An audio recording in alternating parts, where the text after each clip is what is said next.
నిన్న నా మనోగతం చూసా. అసలు టీటీడీలో కల్తీ నెయ్యి అనే ప్రక్రియ ఎలా జరిగిందో ఇప్పుడు చూద్దాం.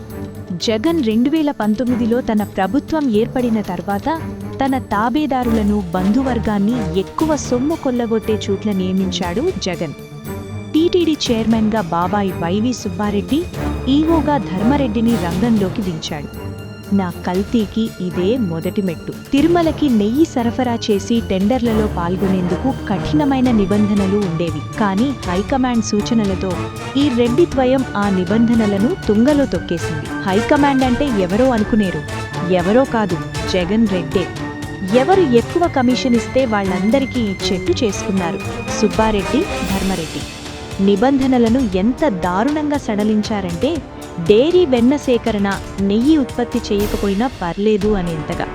అలా సడలించిన తర్వాతే భోలేబాబా లాంటి దగాకోరు సంస్థలు టీటీడీకి కల్తీ నెయ్యి సరఫరా చేయడం మొదలుపెట్టాయి.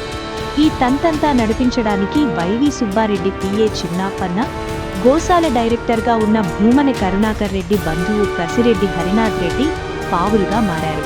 అసలు పాల ఉత్పత్తుల వ్యాపారంలో ఎటువంటి అనుభవం లేని భోలేబాబా డైరీ 60 లక్షల కిలోల కల్తీ నెయ్యి సరఫరా చేసి దానితో సుమారుగా 20 కోట్ల కల్తీ లడ్డూలు తయారు చేసి పంపిణీ చేశారు. ఇలా దఫాదఫాలుగా 250 కోట్ల రూపాయలు కొల్లగొట్టారు. మీరొకటి గమనించారో లేదో, జగన్ రెడ్డి ఎప్పుడైనా తిరుమల లడ్డూను తినడం చూశారా? తినడు. ఎందుకంటే అతనికి తెలుసు అందులో జంతువుల కొవ్వుందని.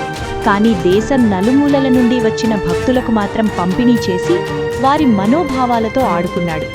నన్నిలా అపవిత్రం చేసిన మహాపాపం ముమ్మాటికి జగన్ రెడ్డిదే.